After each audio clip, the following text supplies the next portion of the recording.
everyone, today I'm going to show you how to make a very easy batch of Anzac biscuits because today is Anzac Day. So you don't need many ingredients for these. So what you'll need is some butter, try to get Australian dairy where you can, some bicarb soda, some golden syrup, some rolled oats, brown sugar and some plain flour. So we're going to start by adding the dry ingredients into this bowl here. So we are going to need 2 cups of plain flour. So I'll just measure these out. So you can sift these if you have a sieve, but I don't, so we're not. So that's 1, oops, and 2. Doesn't have to be super precise. Now we need 2 cups of rolled oats. So this is pretty easy so far. It's all 2 and 2 and 2. So 2 cups of rolled oats.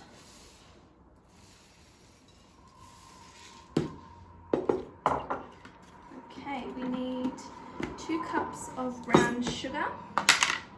Generally they say in recipes to firmly pack brown sugar. So you just sort of press it into the cup measure. I'm getting this absolutely everywhere. Try and avoid that. So probably should have pre-measured this, but anyway, lucky you get to watch me measure out brown sugar. And here is the second cup. Oh wow, I really am getting this everywhere. Okay, so there is 2 cups of brown sugar in the bowl. Now, you're meant to have a cup of coconut, but I forgot to buy desiccated coconut today. So, luckily, Liv has some shredded coconut, not shredded, flakes of coconut. Not quite sure she keeps over here. In the fridge. In the fridge. Oh, okay.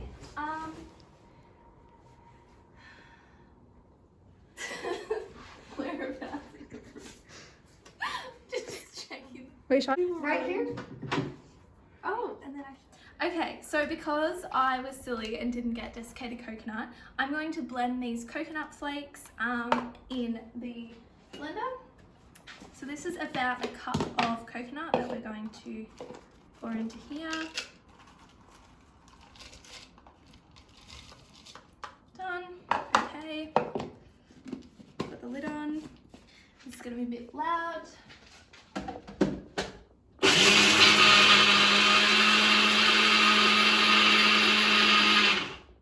Okay, we don't really want it a paste. It's sort of breadcrumb consistency, but oh well, that will do.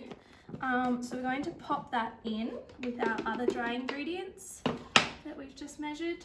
So that can all go in. Nice little, probably not as good as normal desiccated coconut, but oh well. So now what we're going to do is preheat the oven to 175 degrees Celsius.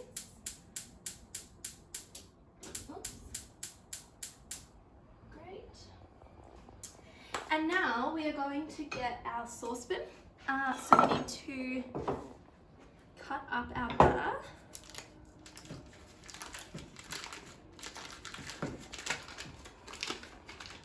Into just little pieces so that it will melt more quickly.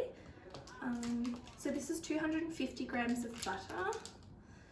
This is going to make quite a bit of biscuits, so if you want less, obviously you could halve the recipe or even quarter it, just depending on how many you want.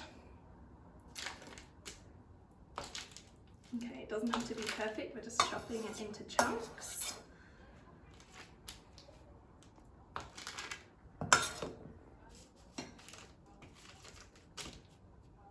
Okay, so the butter is now in here, so that's the full thing of butter. We need 4 tablespoons of golden syrup. So I'm just going to roughly do this. That's about 1, that's about 2, 3, and spoonful. Okay, that was very rough, but we're gonna go with it. Okay, so now what you're gonna do is just get the excess off, put that in the sink. And we also need about 2 tablespoons of water, so I'm just going to add that. I did that off site, but you can obviously measure if you are more professional than me. So I'm just going to put that on a medium heat until the butter has melted and it all becomes incorporated, and then I will add some bicarb soda and it's going to go all like bubbly, and we'll pour it into our dry mixture. But in the meantime, what you can do is just mix the dry mix through so it's a bit more incorporated. You don't have to do this, but it will just make it a little easier than when it's in biscuit form. Like with all forms of baking, you want to try and make sure that you're stirring the mix as little as possible, because the gluten in the flour stretches too much when you stir it too much, which just means that the texture isn't as light and fluffy. It makes it really stretchy and tough and not as nice. So try and limit stirring whenever you're baking as much as possible. So it's better just to mix the dry ingredients, mix the wet, and then add them and stir as little as possible then. So we are going to just wait for the butter to melt over here, which shouldn't really take very long, and then I'll show you what to do next. So now that it's all incorporated and starting to boil, I'm just going to turn it down and actually turn it off the heat, and then I'm going to add in a teaspoon of bicarb soda, and it's going to buzz up like honeycomb. See that? So it's all foamy now. And now I'm going to add it in to the dry mix. So just pour that in. See how foamy that gets once you add the bicarb? Nice little chemical reaction there. Is that all the science that I know? Okay. So now that that's in, we're just going to very carefully, because obviously this is very hot, stir the dry ingredients into the wet. Just sort of want to work around the outside and pull it into the center. And obviously be careful because the bowl may become quite hot.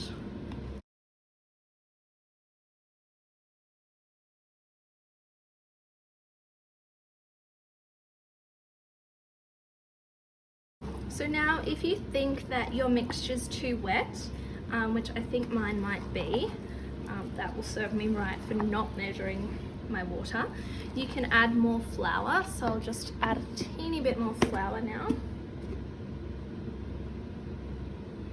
That's right enough.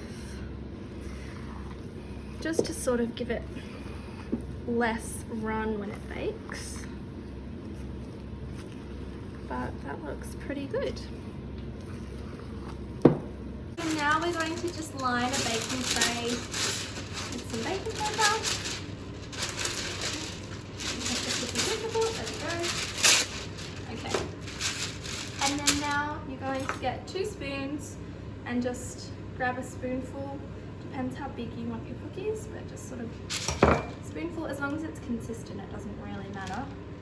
And then just plop it on the tray. So again,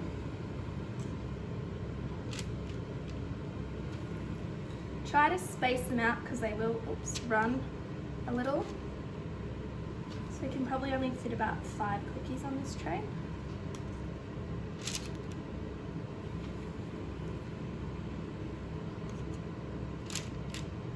So now we're going to just pop these into our preheated oven for about 12 to 15 minutes and they should be ready.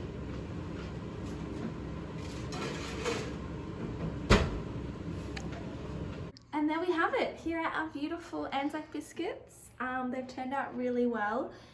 You can see here that these were the ones we made at the start and they were really big because I added too much water to the mix. But if you like them like that, great. If you don't, you can add more flour like we did for these ones, which just made them a bit smaller and less watery. But yeah, really happy with those and I hope you enjoy making them. Happy Anzac Day, everyone.